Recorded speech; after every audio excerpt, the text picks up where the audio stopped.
Jumpa lagi dengan Skyson. Apakah teman-teman sudah pernah menggunakan Google Map untuk mencari jalan?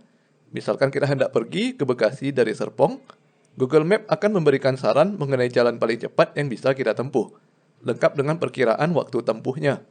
Selain itu, Google Map juga bisa memberikan beberapa alternatif jalan lainnya. Nah, di video ini, kita akan latihan mengenai cara mencari jalan yang paling cepat seperti Google Map dengan menggunakan pendekatan Object-Oriented Programming. Ini adalah contoh peta yang disederhanakan sebagai soal latihan kali ini. Misalkan kita memiliki 6 buah titik, yaitu S sebagai titik start, dan G sebagai titik goal atau tujuan. Di antaranya ada 4 buah titik, yaitu A, B, C, D. Apabila 2 buah titik terhubung dengan garis, artinya kita bisa berpindah dari satu titik ke titik yang lain, dan angka pada garis menunjukkan waktu yang diperlukan untuk berpindah. Misalkan, dari titik S, kita bisa pindah ke A dalam waktu 2 satuan, kemudian kita bisa pindah ke B dalam waktu 3 satuan. Pada video ini, kita akan menuliskan skrip untuk menentukan rute mana yang paling cepat untuk berpindah dari titik S ke titik G. Algoritma yang akan kita gunakan adalah depth first search. Pertama kita mulai dari titik S, lalu kita tentukan rute mana yang bisa kita tempuh dari S, yaitu titik A dengan waktu 2, dan titik B dengan waktu 3. Kemudian kita pindah ke titik A, kita tentukan lagi rute yang bisa kita tempuh dari titik A, yaitu titik C dengan waktu 6, dan titik D dengan waktu 5. Dari titik A bisa kembali menuju titik S, namun tidak kita masukkan ke diagram karena kita sudah pernah melewati titik S. Kita lanjutkan ke titik C, dan kembali lagi kita tentukan rute yang bisa dijalani berikutnya, yaitu B dan G. Kita lanjutkan ke B, dari B hanya bisa dilanjutkan ke D, dan kemudian kita menemukan titik G. Kalau kita sudah mencapai titik G, artinya kita sudah mendapatkan rute yang ditempuh, yaitu dari S ke A, ke C, ke B, ke D, dan G. Waktu tempuhnya tinggal kita tambahkan dari masing-masing perjalanan, yaitu 2, tambah 6, tambah 3, tambah 1, tambah 7. Totalnya adalah 19.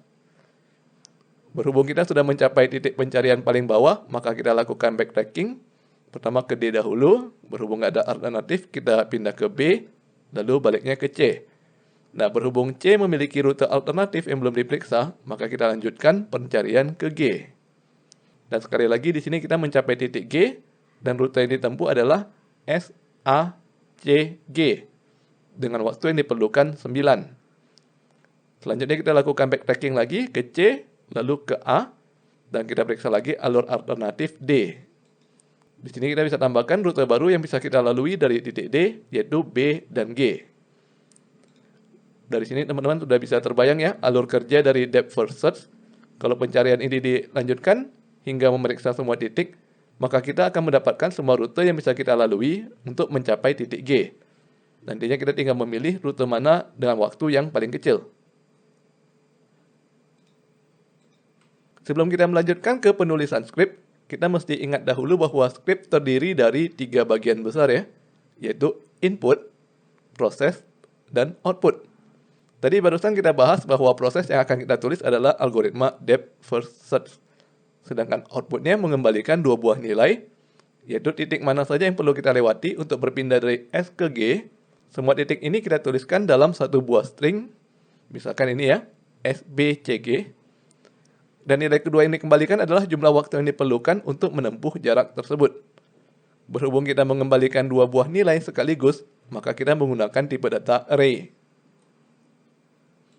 Nah, yang menjadi masalah di sini adalah bagian input. Karena inputnya berupa peta seperti ini, kita harus mengubah petanya menjadi tipe data yang bisa dimengerti oleh skrip dan bisa dengan mudah kita gunakan pada proses.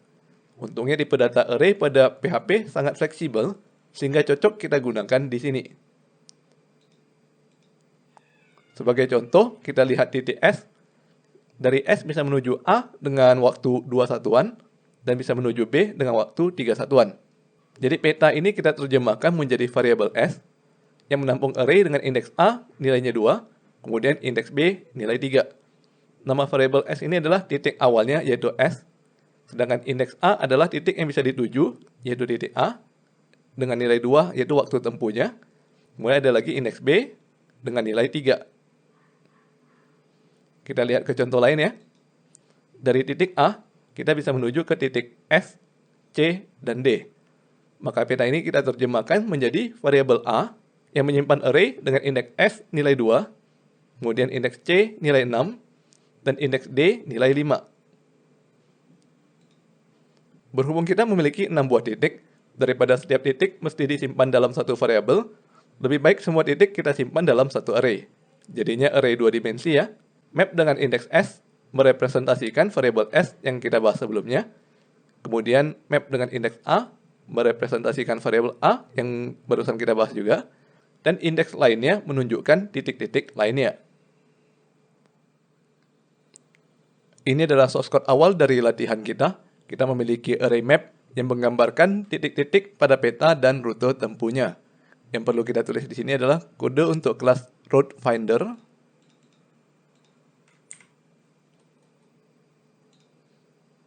Pada konstruktor, kita masukkan peta yang hendak dijelajahi. Kemudian kita mesti membuat method find fastest route untuk mencari rute tercepat untuk berpindah dari titik S ke G. Algoritma yang digunakan adalah depth first search yang sudah pernah kita bahas pada video permutasi. Bagi teman-teman yang lupa bisa buka kembali videonya untuk belajar cara menuliskan kodenya menggunakan rekursif. Kali ini kita akan menuliskan kembali algoritma tersebut, namun menggunakan pendekatan object-oriented programming. Pause terlebih dahulu video ini, dan coba kerjakan pada komputer masing-masing. Kita akan kembali untuk membahas solusi dari masalah ini.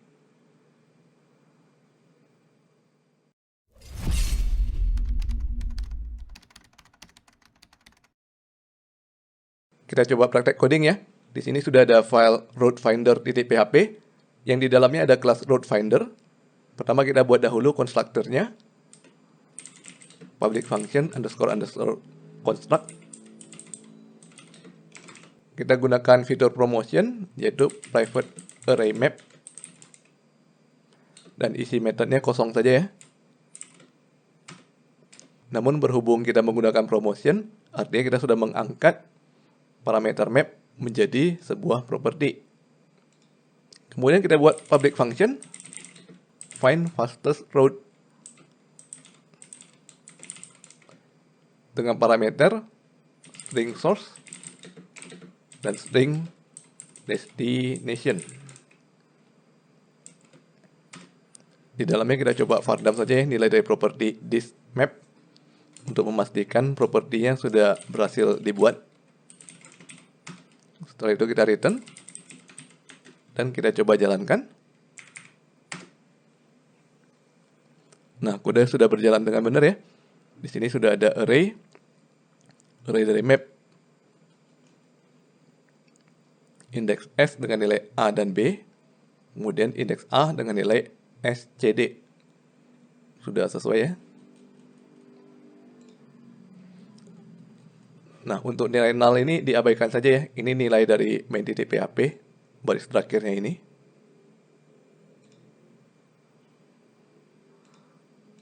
Selanjutnya kita buat function search yang akan melakukan depth first search secara rekursif.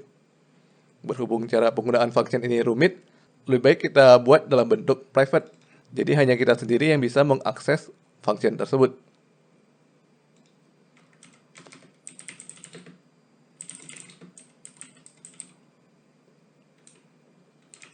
Parameter yang dibutuhkan adalah string current position untuk menampung titik posisi saat ini. Kemudian in current time untuk menampung waktu yang diperlukan untuk berpindah ke posisi sekarang. Kemudian string route untuk menyimpan rute perjalanan yang telah ditempuh oleh depth first search. Dan in total time untuk menyimpan total waktu yang diperlukan untuk menempuh perjalanan. Function mengembalikan nilai void. Kemudian kita beri nilai default ya. Current time sama dengan 0. Route sama dengan string kosong. Total time sama dengan 0. Agar function search bisa berfungsi dengan baik, kita perlu dua buah property. Kita tambahkan dahulu pada kelasnya. Yang pertama adalah property private string destination untuk menyimpan titik tujuan. Dan yang kedua adalah private array result untuk menyimpan hasil pencarian. Kita kembali ke method find fastest route. Kita inisialisasi dahulu nilai properti yang diperlukan. Kita simpan nilai parameter destination ke dalam properti.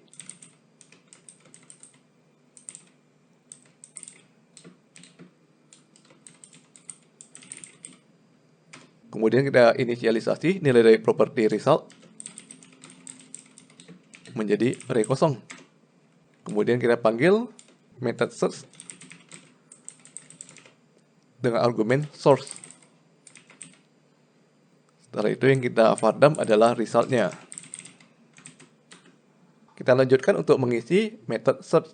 Method ini akan kita panggil secara rekursif ya. Pertama kita lakukan dahulu perhitungan yang diperlukan di dalam method.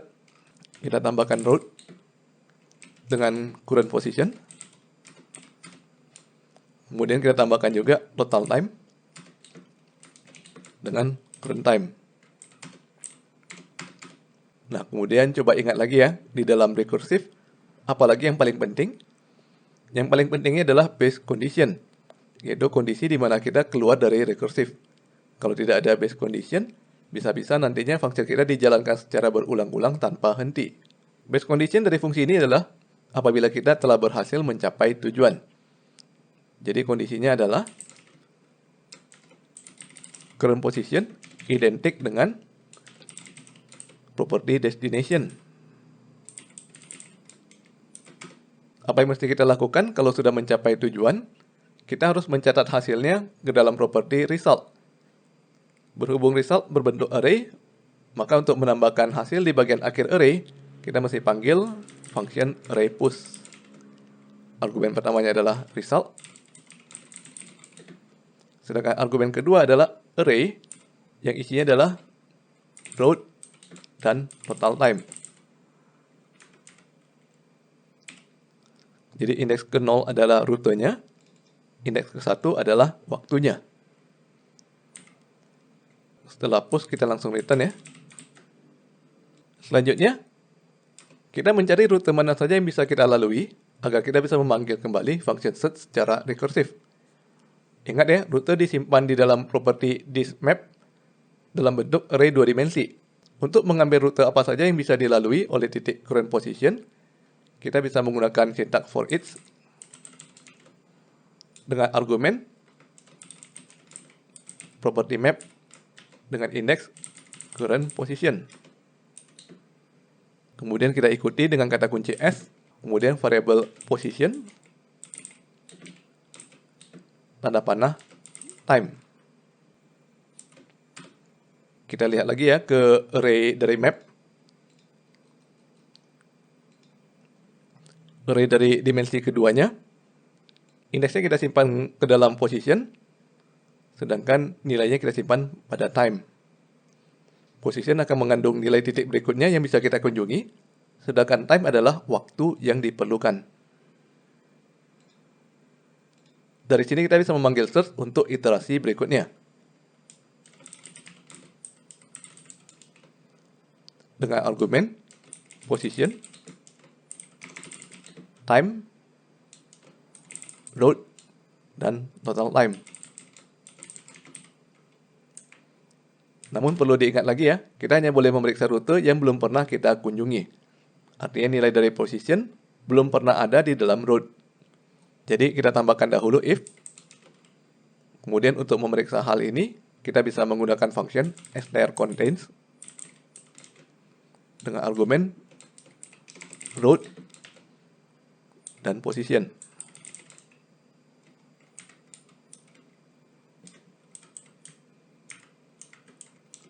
Namun perlu diingat bahwa fungsi ini mengembalikan nilai true apabila position sudah ada di dalam root. Sedangkan yang kita perlukan adalah position yang belum ada di dalam root. Oleh karena itu kita tambahkan tanda seru di bagian depan function untuk menggunakan hasil yang kebalikannya. Kita simpan dan kita coba jalankan ya. Sekarang kita sudah menghasilkan array yang isinya ada 8. Artinya ada 8 rute yang bisa kita gunakan untuk berpindah dari S ke G. Kita lihat rute pertamanya adalah SAC BDG dengan nilai 19.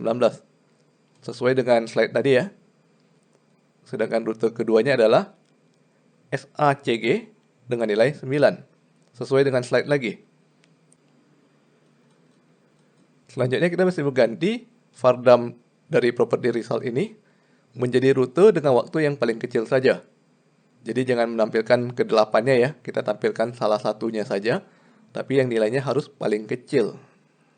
Jadi kita ganti kodenya menjadi return. Kita panggil method get fastest route. Lalu kita buat method barunya ya. Private function get fastest route. Mengembalikan array. Di dalam method ini, kita akan mengambil nilai dari array property result dengan nilai waktu yang paling kecil. Pada awal method, kita lakukan validasi dahulu agar method tidak error. Apabila count dari result identik dengan 0, artinya array-nya kosong ya, maka kita kembalikan array string kosong, 0.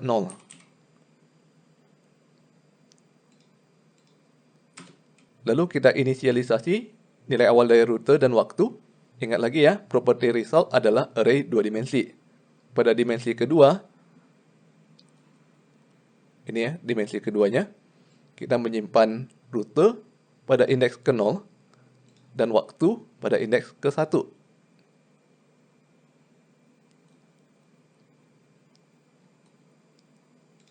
Kita ambil dahulu nilai rute dan waktu dari array pertama.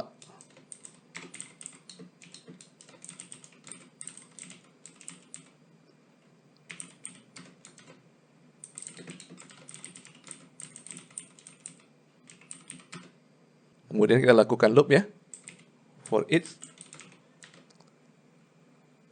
property result as row. Kita bandingkan apakah waktu pada row lebih kecil daripada time.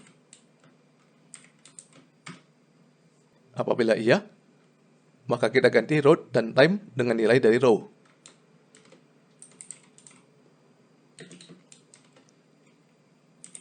Indeks ke-0 dari row adalah rutenya.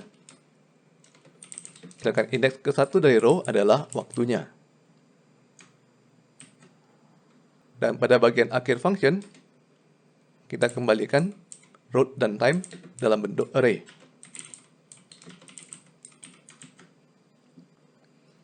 Dan sekarang kita sudah bisa ganti method find fastest route menjadi menghasilkan nilai array. Kita simpan dan jalankan ya. Sekarang kita hanya mendapatkan satu buah array ya. Rute tercepatnya adalah SBCG dengan nilai total waktunya adalah 7. Sebenarnya sampai di sini latihan kita sudah selesai. Namun agar kode di dalam kelas kita dapat lebih bagus lagi, kita tambahkan validasi ya. Alasan utamanya adalah karena method search ini ditulis secara rekursif. Kita mesti memastikan argumennya jangan sampai menyebabkan error yang bisa menyebabkan perulangan tanpa henti. Pertama kita harus periksa dahulu apakah nilai parameter source benar. Nilai dari source ini harus ada di salah satu indeks dari array map. Jadi di antara S, A, B, C, D, atau G. Kita harus menghasilkan error apabila source diisi dengan huruf lain, misalkan Z. Jadi kita kembali ke method find fastest route. Pada bagian awal function, kita tambahkan validasi. Apabila source tidak valid ya, kita bikin method is valid source. Kalau tidak valid, maka kita tulis source tidak valid.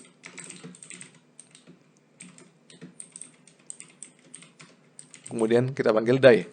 Die berarti kita langsung menghentikan eksekusi kode. Semua kode yang berada setelah die sudah tidak dijalankan lagi untuk mencegah error yang berkelanjutan. Nah, selanjutnya kita buat metodenya ya. Private-nya bersifat private dengan parameter string source dan hasilnya bool. Di dalamnya kita return not empty property map dengan index source. Artinya kita memeriksa apakah array map dengan index source apakah tidak kosong. Kalau tidak kosong maka kita kembalikan nilai true alias tidak error ya. Sekarang kita coba lagi. Untuk kondisi sekarang tidak error ya. Namun kalau kita ganti source-nya menjadi huruf Z, maka keluar error source tidak valid. Kita kembalikan ke S. Nah, kemudian kita mesti memeriksa nilai dari destination. Di sini lebih sulit dibandingkan source, karena kalau kita lihat dari isi array map, yang mesti kita periksa adalah indeks dari array pada dimensi kedua. Yang ini ya. Jadi kita mesti loop dahulu ke semua isi array dimensi pertama, lalu kita periksa apakah ada destination di salah satu indeks array dimensi kedua. Kalau ada, kita kembalikan nilai true. Apabila tidak ada sama sekali, maka kita kembalikan nilai false.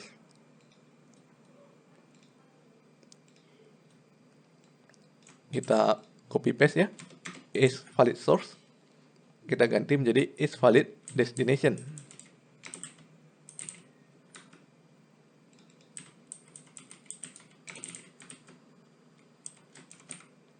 Di dalamnya kita lakukan perulangan dahulu. For each this map as position. Jadi position adalah array dimensi kedua. Kemudian kita periksa apabila tidak empty, position dengan index destination, maka kita kembalikan nilai true. Di luar dari loop, kita kembalikan nilai false. Lalu kita kembali ke method find fastest route. Kita tambahkan kode untuk validasi kedua ya. Kalau destination-nya tidak valid,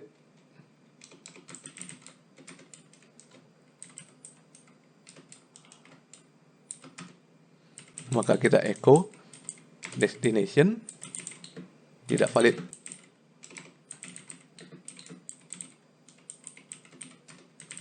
Langsung die. Kita simpan dan jalankan lagi. Maaf kurang tanda dolar ya. Dan sekarang sudah berjalan dengan normal. Namun kalau kita coba ubah destination-nya ya menjadi huruf Z, maka kita mendapatkan pesan error destination tidak valid. Sekarang script kita sudah kelar sepenuhnya ya. Selain untuk mencari jalan dari S ke G, kelas ini juga bisa digunakan untuk mencari jalan dari titik lain. Misalkan dari A ke B.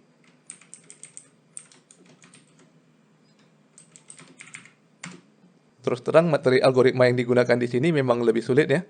Karena kita banyak menggunakan array 2 dimensi. Jadi teman-teman mesti mengerti betul bagaimana cara kita mengatur struktur dari data kita. Nantinya teman-teman bisa explore lagi ya, bagaimana cara kita mengakses array, dan dibandingkan dengan bagaimana struktur dari data array-nya. Agar kita benar-benar bisa mengerti mengenai kode yang kita tulis dalam video ini. Apabila ada bagian yang kurang dimengerti, bisa ulangi lagi videonya, atau bisa bertanya ke saya. Oke, sampai di sini dulu video kita kali ini. Sampai bertemu lagi di video berikutnya.